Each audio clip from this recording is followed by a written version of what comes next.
Alright, so today we have Prashant with us. Prashant has already received admits from HEC Paris and Schulich Business School in Canada. So congratulations Prashant on that. And Thanks a so lot. today what we are going to do is that we are going to speak with Prashant about his application strategy. That's number one. So he's a re-applicant, so he applied last year as well. Second is that we are going to speak about his interview experiences at HEC and Schulich Business School. Right? Okay, so if you can quickly introduce yourself, where do you work and what has been your profile like and your GMAT, we can take it from there. Sure. So I started working at TCS initially as a software developer. Then I moved to business analysis. And while working there, I worked on a lot of brilliant projects, which gave me an opportunity to work in BNP Paribas. So there I'm a senior associate now, working again as a business analyst, and I take care of their digital strategy and compliance. With that, I started a startup as well, so which takes up a lot of my free time. So that's one of the main reasons, where I found it hard to prepare for GMAT. So initially I scored 670. With that, I applied on my own. I thought that I can work things out, and I never used any help in that. And I learned my lesson the hard way, that you need a second pair of eyes to maybe see it through. At times you get too emotional about your stories, so you really need someone to look through them, and if there's some professional help, that's really great. It can work wonders. That's what I learned. So what I did was I re-appeared for GMAT, prepared a bit well, and then I scored 700. And then I knew that my profile is really strong.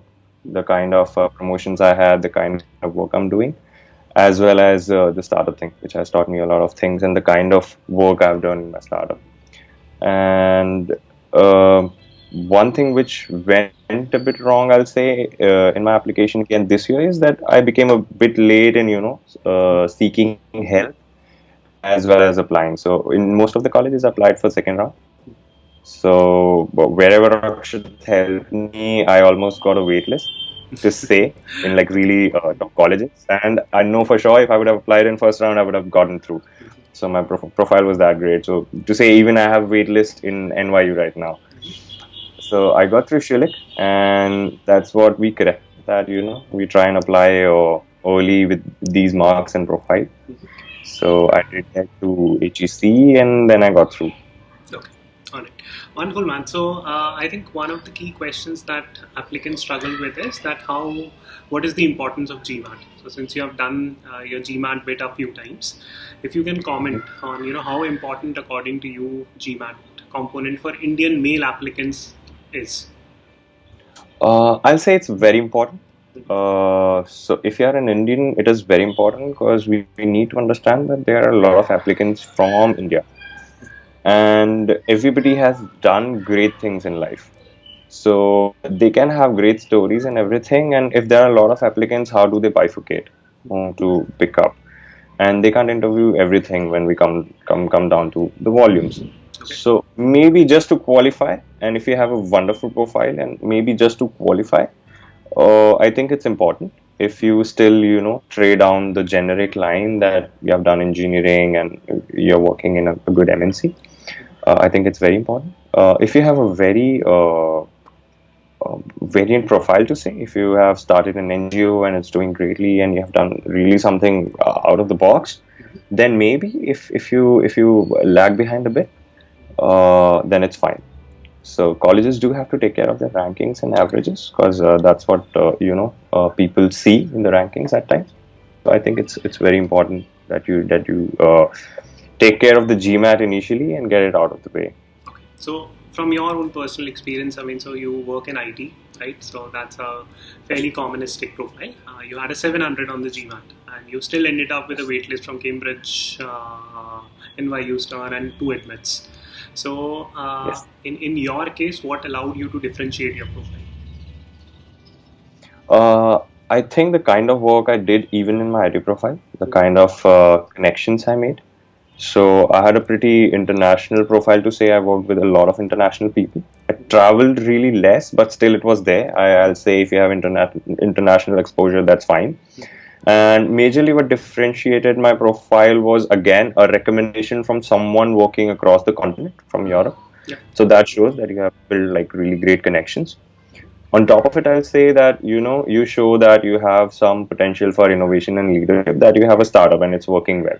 So I had two startups. One failed, and you can build on that as well. That how failures taught you in life, and then how you use them to do something great.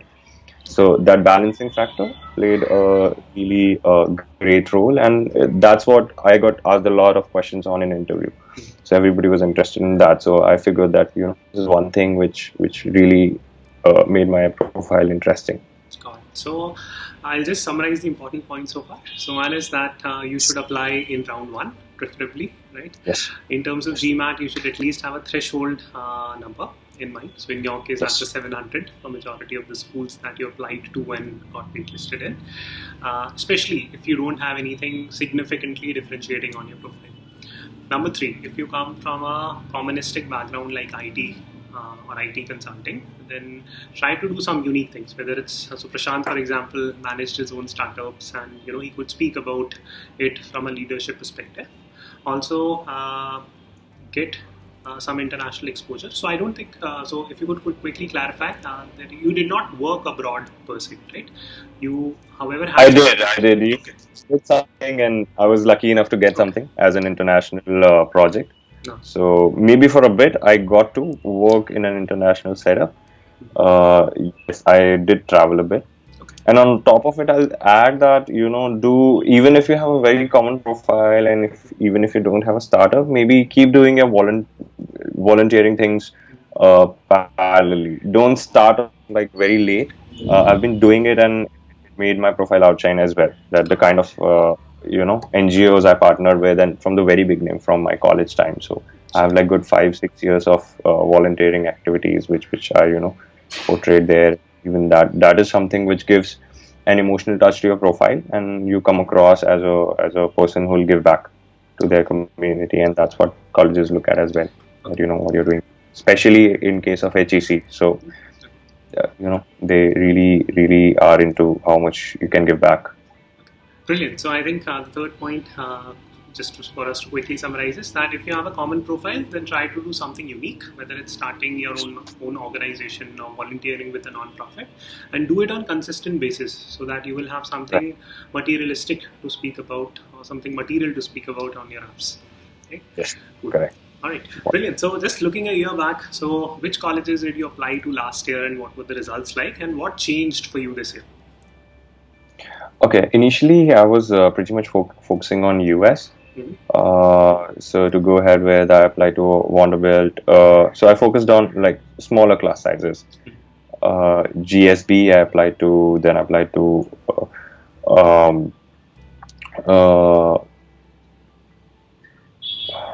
Virginia, Darden.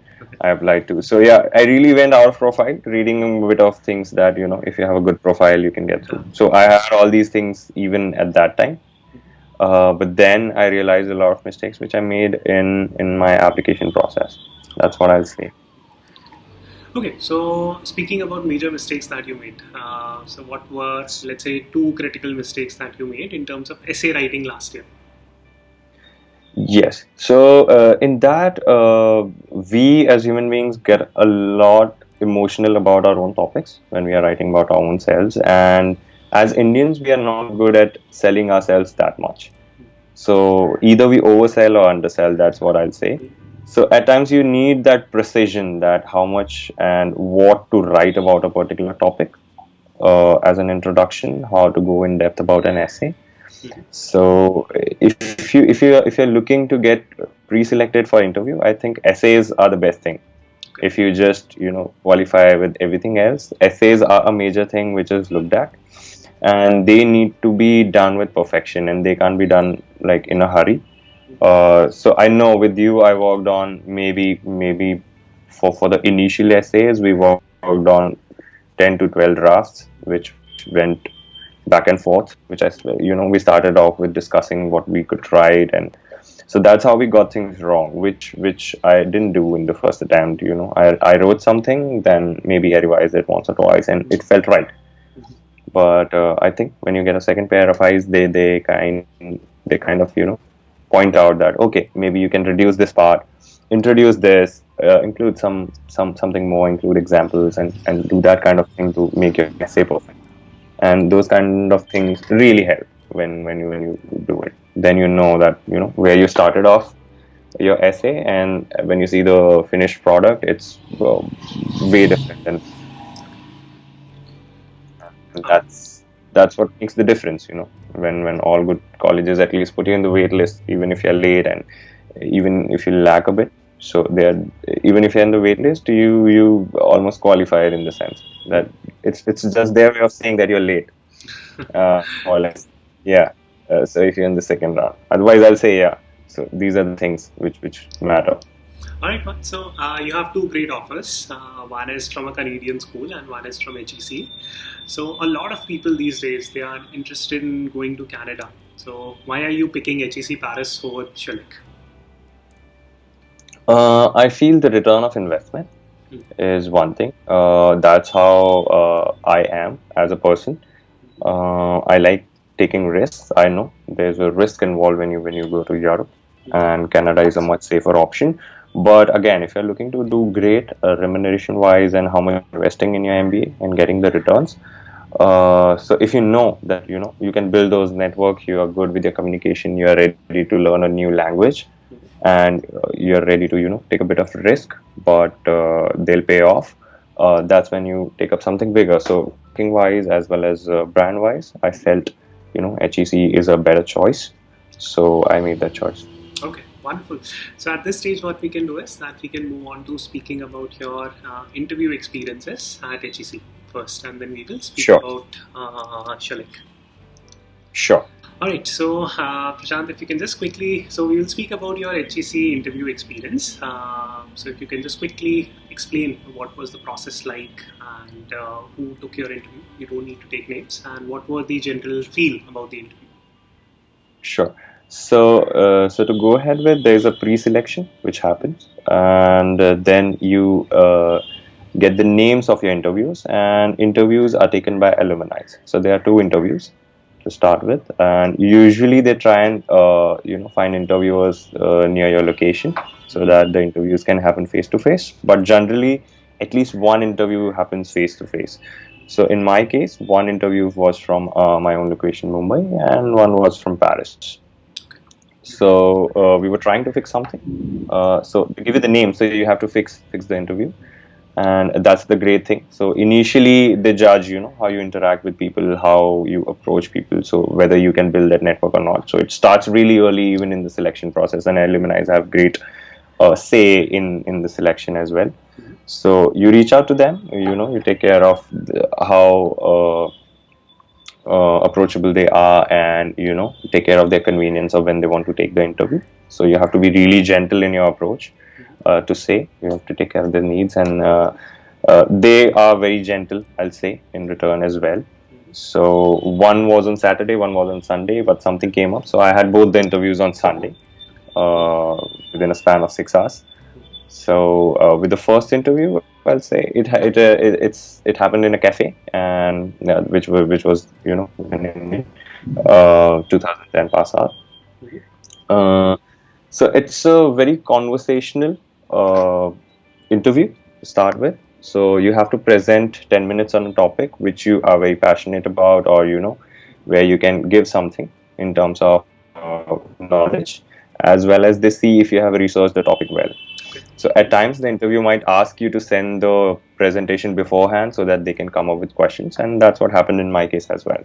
So he came prepared that he could ask some questions. I presented the presentation, and it went on for around 8 minutes, and then he asked a couple of very interesting questions, that what's my take is on the topic, and what he thinks about it, and then started the conversational part about the interview. And then he asked a lot of questions about why Europe, why HEC, and why not other brilliant colleges which are in Europe, to say like INSEAD or any other college. So you have to be really thoroughly prepared about what happens at HEC, what you really like, things like MBAT and Saint Cyr, and some professors which are doing. and other things which alumni are doing, which clubs you're interested in. So you need to do a thorough research where you really go, and at least you have a basic idea why you really want to go to HEC, and even after that, what's your direction. And and then they're very particular about what you bring to the table, uh, as a candidate, as well as when you become an alumni, what you'll be offering back. So you need to think well, and you need to be prepared about that, what you can do about it. Then even in my second interview, the same thing happened. More or less, it was pretty to say similar on those lines. It was from somebody from Paris. Again, 2014 pass out, and he asked me a couple of similar questions. Though he was more to say free flowing, giving me insights about the program, a lot of suggestions what I should do, and on top of it, he ended up sending me more information about the topic I chose for presentation, sharing of books and everything. So that's the kind of interview they have. All I'll say is usually it's a 1 hour interview, but both my interviews went way ahead in that. So I'll say just stress on impressing them within 15-20 minutes. Don't try too hard, but yeah, be gentle, be kind when you shoot them mails. Take care of the timings and everything. Be on time, dress well. Though at times they say in one of the interviewers said that no need to dress, but I'll say be professional in your approach. And they'll be very kind to you as well in return. And within 15-20 minutes, you'll know if the interview is going very conversational way. They like you, and um, in one of the interviews said, I would like to know where you're going, and I'll keep a track. So these are the kind of things which are going in your favor. So just be calm, keep it conversational, and just be in the conversation what they're doing. If you research well, you'll have a lot of things to talk about when they say something. So if you can dream yourself in the college, for any college, I'll say, before the interview, if you can dream yourself there, the interviewer will see you there too, and that's what the thing is to crack an interview, I'll say. And with interviews, keep short pointers as well. I worked with Akshat a bit, and I think I was pretty confident about interviews beforehand, but yes, a bit nervous as well. And Akshat gave me what are the kind of things I need to fix, a bit of loopholes I had in my process, so I fixed those. And then with the interview, I was good to go, and I was pretty confident that once I get an interview. All right, brilliant. So I'll just quickly summarize some important points that you spoke about. That was a lot of detailed information. Sure. So one is that research the school well, because that is going to come up during the conversation. Number two, try to impress the interviewer in first 15-20 minutes. Your interview generally lasts for around an hour, but it can go up to 1.5 hours also, as it happened in your case. That's two. Three is that make sure that you do not get carried away with the process. I mean, be professional, dress professionally. Since you have to set up the call with the interviewer, make sure that you're professional in terms of writing your emails. Don't get agitated if you don't hear back from them. A lot of people, sort of start getting anxious. Right? So make sure that you don't make these, minor mistakes during the process. And fourth, in terms of the questions asked, I'll just quickly encapsulate what you said, and then you can, sort of add more points on what kind of questions were asked. So since it was a 1 hour interview, they would have asked you about the school, other colleges that you have applied to within Europe. Why would you like to come to Europe, right? A little bit about your resume. What other kind of there was a presentation component about which we will speak separately, but other than presentation, what other kind of questions were asked during the process? Okay, so at times they won't come prepared in terms of looking at your application. So, or maybe they just to free the conversation, they'll ask you about your work experience a bit, and then what you like there, what you don't like there, why an MBA, why really now, and that's a very standard question, but yeah, did get asked. And then which continent are you looking to go to after HEC? And what if your first option doesn't work out? What are your backup plans? And have you thought about your finances? And Again, do you have someone there? Do you know anyone at HEC, and did they help you through the process? Okay. So these are the questions I got asked. These were the standard ones. Okay, so basically very standard questions: why MBA, why now, why other schools, how would you And finance maybe your you MBA? yeah, correct. And if you know a research paper they have done, or any particular subject you like, so these are the general things they like. Okay, all right. So now in terms of, so you said something very interesting, that they asked you about how would you finance your MBA, and financing is one of the important points that people are really worried about when applying to HEC or any other international program. So how are you going to finance your MBA? If you can shed some light on that. Sure. So I have some savings, and obviously my family can lend some money. But what I'm looking at is Prodigy Finance. They have a fantastic rate of interest in that, which I saw. So overall rate will fall around somewhere around 7.5 to 8, including all the costs. So Indian banks will offer somewhere around 9 to 10, even if you go with PSUs, like State Bank or something like that. So Okay. even in that, so I think, and Prodigy gives you without any collateral, so that's a great thing. Maybe you can repay that, and so they'll offer a great chunk of money, and maybe 20-30% you can take care of. That's what I'm looking at. Okay. Otherwise, I'll say the return of investment is great in terms of these 1-year programs, HEC, and even in Schulich. They are way less expensive than US programs, so can be taken care of in that sense. All right, so I'll probably post a separate video on financing your MBA. I think a lot of even admitted students have been reaching out to me and asking me how to finance the MBA. There are a lot of external scholarships as well, which I was surprised that not a lot of admitted candidates know about. So I'll put the links in the description for that, right? But just in terms of building on from what Prashant said, so you can avail an Indian bank loan. Indian banks usually give up to like 40 lakhs for financing your MBA abroad. Second is that you can avail loans from Prodigy Finance. This is a financing company that gives out loans, and they give a collateral-free loans up to 80% of the entire amount, if I'm not mistaken. Right. But again, Yes. you need to check it with them directly. And the rate of interest is generally better. And your third way of And your third way of sort of financing your MBA is that you need to reach out to external agencies and external funding organization that gives out these scholarships, and I'll try to put those links in the description box.